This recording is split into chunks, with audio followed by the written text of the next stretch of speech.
अस्सलाम वालेकुम। आज का जो टॉपिक है, this is for all the students जो कि मेरे साथ कोर्सेस पढ़ रहे हैं, ठीक है। The topic is regarding the EMF equation of transformer. Now remember, this is a very simple topic and it is quite easy to understand, but despite being so simple, the students commit a lot of mistakes in interviews as well as in the entry tests of different organizations. Because whenever I go for an interview and I mostly see कि जब भी transformer के बारे में उनसे इस topic के बारे में सवाल किए जाते हैं तो वो इसमें हमेशा आंसर गलत कर देते हैं। अब मुझे नहीं पता कि ये क्यों गलत कर देते हैं। शायद ये हो सकता है कि टॉपिक बड़ा सिंपल है तो इसलिए वो इसको देखते नहीं हैं, या इसको लीस्ट एक्सपेक्ट करते हैं कि इसके बारे में भी कोई पूछ सकता है। So remember, this is one of the most important topic in electrical engineering जो कि आपसे कहीं पे भी पूछा जा सकता है। स्पेशली अगर आप किसी पावर के स्पेसिफिक या पावर से रिलेटेड किसी जॉब के लिए आप जा रहे हैं और उसका अगर कोई इंटरव्यू है या टेस्ट है तो कहीं ना कहीं पे इससे रिलेटेड कुछ ना कुछ सवाल आ सकता है, ठीक है। तो इसलिए इसके टॉपिक के बारे में मैं जो जो चीज़ बताऊंगा तो इसको ध्यान से सुने। और आप अगर अपने साथ कॉपी या किसी चीज़ के ऊपर नोट कर रहे हैं तो उसको प्लीज़ आप डिस्ट्रॉय मत करें, अपने पास रखें। You will always need to come back to it to refresh it in your mind before you go to the interview, ठीक है। तो let us start the EMF equation of transformer.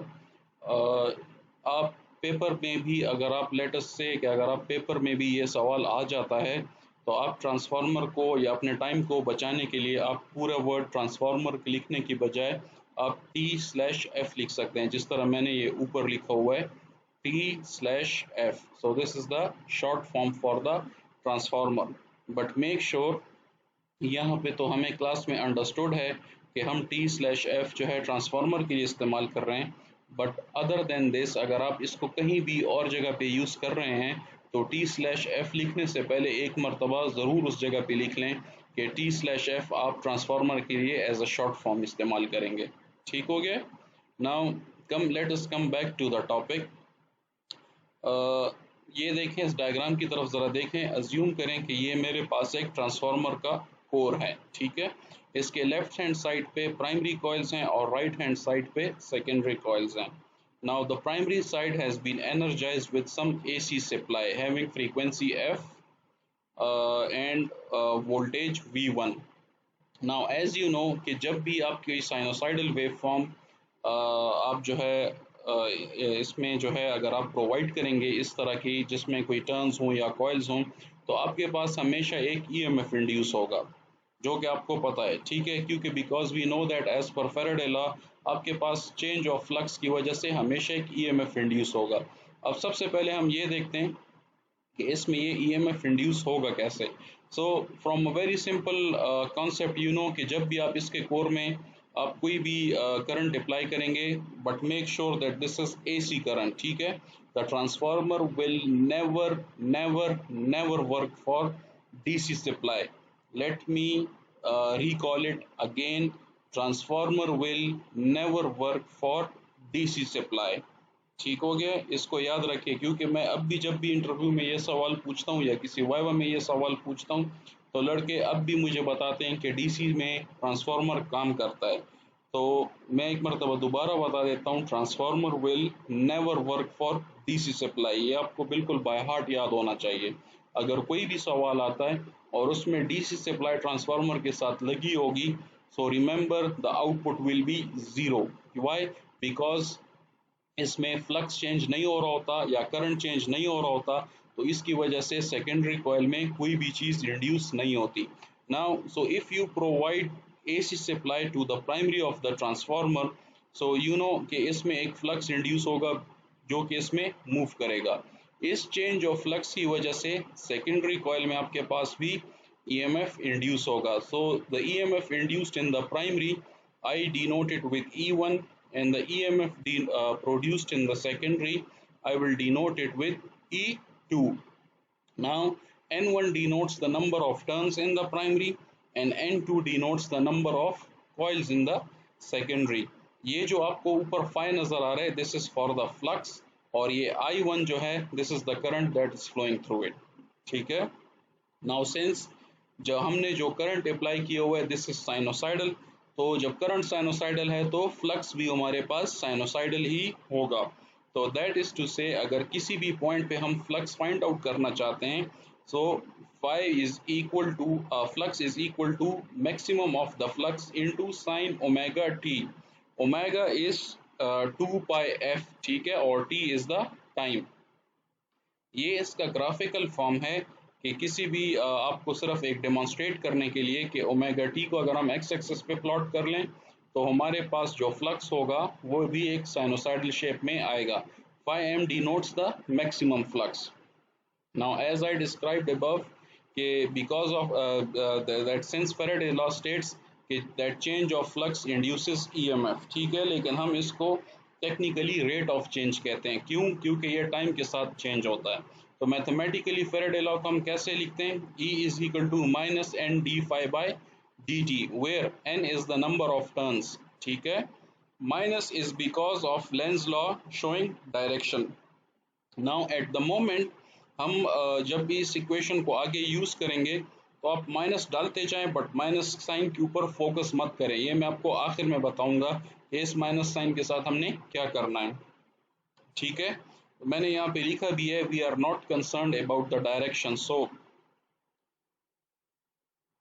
देखें अभी, अगर मैं इसमें फाई की वैल्यू पुट कर दूं इस इक्वेशन में, जो कि ये मेरे पास गिवन है, देखें phi is equal to phi M sine omega T. तो ये देखें E is equal to minus, this is for the primary side, इसलिए n की जगह हमने n1 डाला हुआ है, ठीक है।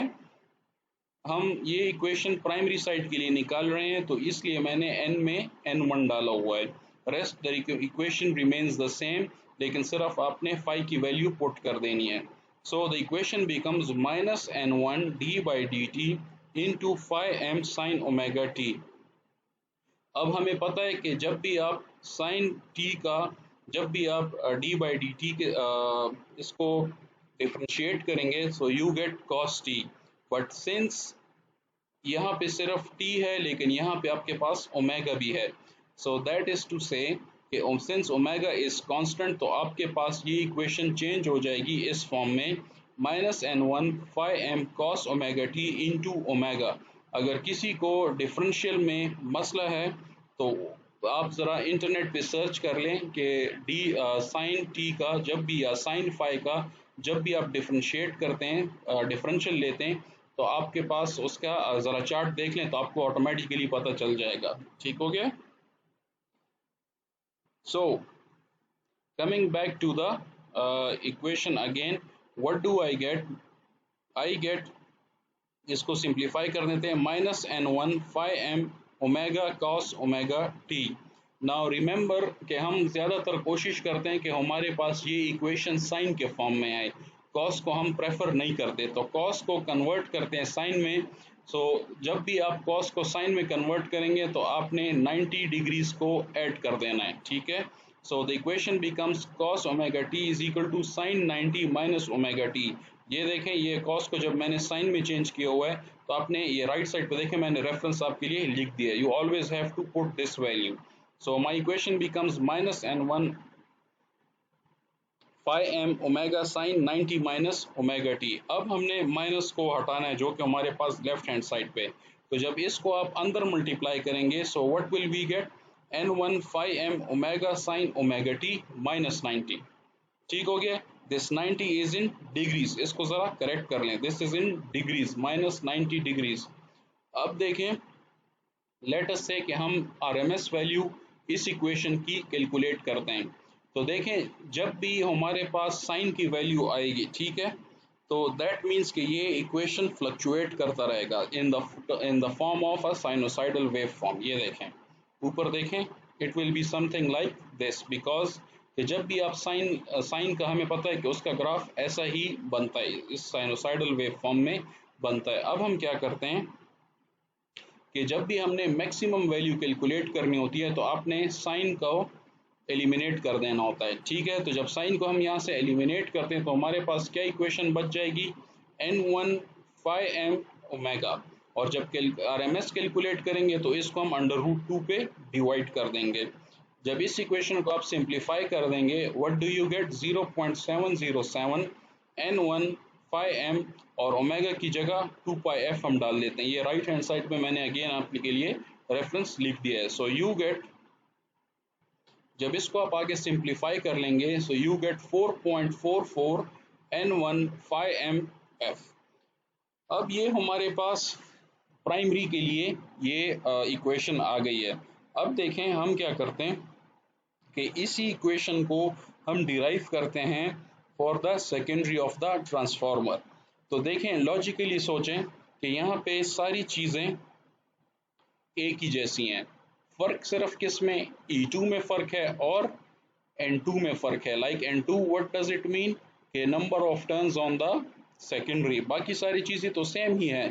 तो अगर हम क्या करते हैं कि अगर लेटस से कोई किसी को लगता है कि नहीं ये वैल्यूज चेंज होगी, तो आप यही इक्वेशन जो हमने ऊपर परफॉर्म किए हुए हैं, जो हमने डाली हुई हैं या यूज़ किए हुए हैं, वही इक्वेशंस आप सेकेंडरी के लिए ज़रा आप इस्तेमाल कर लें और देख लें कि आपके पास क्या वैल्यू आती है। ठीक है, तो हमें तो पता है, हमने ये ऑलरेडी हमने तो किया हुआ है। So we do not need to derive this equation again. हम इसको डायरेक्टली सिर्फ वो चीज़ ऐड कर देते हैं जो कि चेंज होगी। So the E2 will become 4.44 N2 5mf। बाकी इक्वेशन सेम रहेगी, सिर्फ आपके पास N1 N2 में चेंज हो जाएगा और E1 E2 में चेंज हो जाएगा। जिसको इस इक्वेशन में शक है कि नहीं सेकेंडरी पे डिफरेंट इक्वेशन आनी चाहिए, तो वो जो हमने ऊपर वाले स्टेप्स किए हैं वही स्टेप्स सेकेंडरी के लिए कर ले, और अगर ये आंसर नहीं आता तो फिर मुझे बता दें। ठीक है, अब देखें E1 और E2 दोनों की मेरे पास वैल्यू आ गई हैं। अब हमें पता है कि we know flux density is mathematically written as flux density is equal to phi by A, where phi is flux and A is the cross sectional area। अगर मैं मैक्सिमम फ्लक्स के लिए यही इक्वेशन डालूंगा तो फिर मैं क्या करूंगा, मैक्सिमम फ्लक्स डेंसिटी के लिए अगर मैं ये इक्वेशन निकालूंगा तो डेफिनेटली फिर मैंने मैक्सिमम फ्लक्स भी यहाँ पे डालना है। ठीक है, तो क्या बन जाएगा? Bm is equal to phi M by A.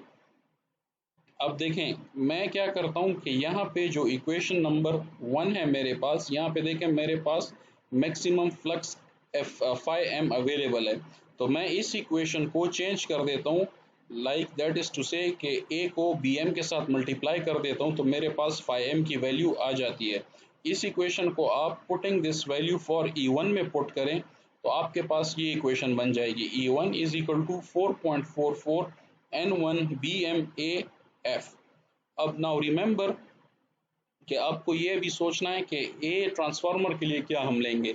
So remember in this case it is the cross sectional area of the transformer core. ठीक हो गया। नाउ सिमिलरली दोबारा से आप फाई एम की वैल्यू E2 में पुट कर लें तो हमारे पास ये इक्वेशन आ जाएगी 4.44 N2 BMAF। Now what do we get? Look, मेरे पास E1 की क्या वैल्यू आ गई है? 4.44 N1 BMAF। मैं क्या करता हूँ कि मैं N1 को E1 के साथ नीचे लेके चला जाता हूँ। So E1 by N1 is equal to 4.44 BMAF आपके पास रह जाता है, and I mark this equation as my equation number 1। Now perform the same method on the equation where you have derived for E2। so अगर मैं N2 को E2 के साथ नीचे ले जाऊं, so what do I get? E2 by N2 is equal to 4.44 BMAF। so this is my equation 1 and this is my equation 2। अगर मैं equation 1 और equation 2 को कंपेयर करता हूं और इनके राइट हैंड साइड्स को देख लेता हूं तो मुझे ये पता चल जाता है कि this is one and the same thing on the right hand side। so what do I get? I get E1 by N1 is equal to E2 by N2। अब हम क्या करते हैं कि मैं क्या करता हूँ कि मैं N को एक तरफ पे ले जाता हूँ और E को दूसरी तरफ पे ले जाता हूँ। लाइक N's जितने मेरे पास आ रहे हैं उनको मैं लेफ्ट हैंड साइड पे ले जाता हूँ और E's जो मेरे पास आ रहे हैं उनको मैं राइट हैंड साइड पे ले जाता हूँ। तो देखें अगर मैं E1 को E2 के नीचे ले आऊँ और N2 को N1 के नीचे ऊपर ले आऊँ, N2 को N1 के ऊपर ले आऊँ, so look what do I gate? N2 by N1 is equal to E2 by E1. Now अगर आप यहाँ तक भी ये इक्वेशन कर लेते हैं so this is fine, no worries. But हम क्या कोशिश क्या करते हैं जनरली कि हम ईएमएफ को लेफ्ट हैंड साइड पे लिखते हैं और बाकी सारी चीज़ों को हम राइट हैंड साइड पे लिख लेते हैं। तो हमने सिर्फ इस इक्वेशन में E2 बाई E1 को हम लेफ्ट हैंड साइड पे लें और N2 बाई N1 को हमने राइट साइड पे ले आए। नाउ रिमेंबर, इस चीज़ से आपके पास हमेशा एक कांस्टेंट वैल्यू आएगी जिसको हम के नाम से कहते हैं और इस के को हम कहते हैं transformation ratio. Now remember, turns ratio और ट्रांसफॉर्मेशन रेशियो में फ़र्क है। ट्रांसफॉर्मेशन रेशियो आपके पास E2 बाई E1 या N2 बाई N1 से मिलके बनता है, ठीक है। And to this we called K this, and इस के को हम टेक्निकली ट्रांसफॉर्मेशन रेशियो का नाम लेते हैं। But there is an another term that is called turns ratio, and turns ratio is the reciprocal of transformation ratio. तो अगर आपसे कभी भी इंटरव्यू में या किसी भी एंट्री टेस्ट में या किसी भी सवाल में आपके पास आपको बताया जाए कि what is the difference between transformation ratio and turns ratio, so the only answer or the simplest answer that you can say is turns ratio and transformation ratio is the reciprocal of each other। ठीक हो गया, इसको गलत नहीं करना। अब ये भी याद रखें कि अगर आपके पास के 1 के बराबर होगा तो हमेशा याद रखें कि ट्रांसफार्मर आपके पास ना स्टेप अप होगा और ना स्टेप डाउन होगा। क्यों? क्योंकि आपके पास number of turns on the primary and on the secondary ये आपके पास सेम रहेंगे। ठीक हो गया। ये वाला क्वेश्चन हमेशा, या हमेशा तो नहीं, majority of the times interview में पूछा जाता है, सो इसको आपने याद रखना है। if the transformation ratio is 1, so that means कि ट्रांसफार्मर ना स्टेप अप है और ना स्टेप डाउन है। now if the transformation ratio is less than 1, that means कि आपके पास ट्रांसफार्मर स्टेप डाउन ट्रांसफार्मर है। क्यों? क्योंकि number of turns on the primary is greater than secondary, और अगर आपके पास के ग्रेटर देन 1 है तो आपके पास ट्रांसफार्मर स्टेप अप ट्रांसफार्मर है। क्यों? क्योंकि आपके पास number of turns on the primary are less than secondary. ठीक हो गया है। Now this is a quite simple topic, and remember this is for all the classes that are studying with me at the moment. अब आपने करना क्या है कि this is going to be your assignment for the next week. यहाँ पे मैंने primary के लिए ये इक्वेशन डिराइव की थी। Now what you need to do, you have to perform the same technique जो कि मैंने यहाँ पे यूज की हुई है और derive the equation for the secondary of the transformer. तो ये आपने मुझे नेक्स्ट वीक में सबमिट करवाना है, ठीक है। और इसका डेडलाइन जो है आपका नेक्स्ट वीक की ही क्लास की टाइमिंग ही होगी, ओके। और आपके इसी जो हमारे पास नेक्स्ट क्लास होगा इसमें आप लोगों का क्विज भी होगा, okay. So what I hope that today's lecture was quite simple and easy to understand. Now what you need to do, आप इसको देख लें, पढ़ लें। अगर आपको कोई भी मसला होगा तो हम कमिंग क्लास में इसको डिस्कस करेंगे। शुक्रिया।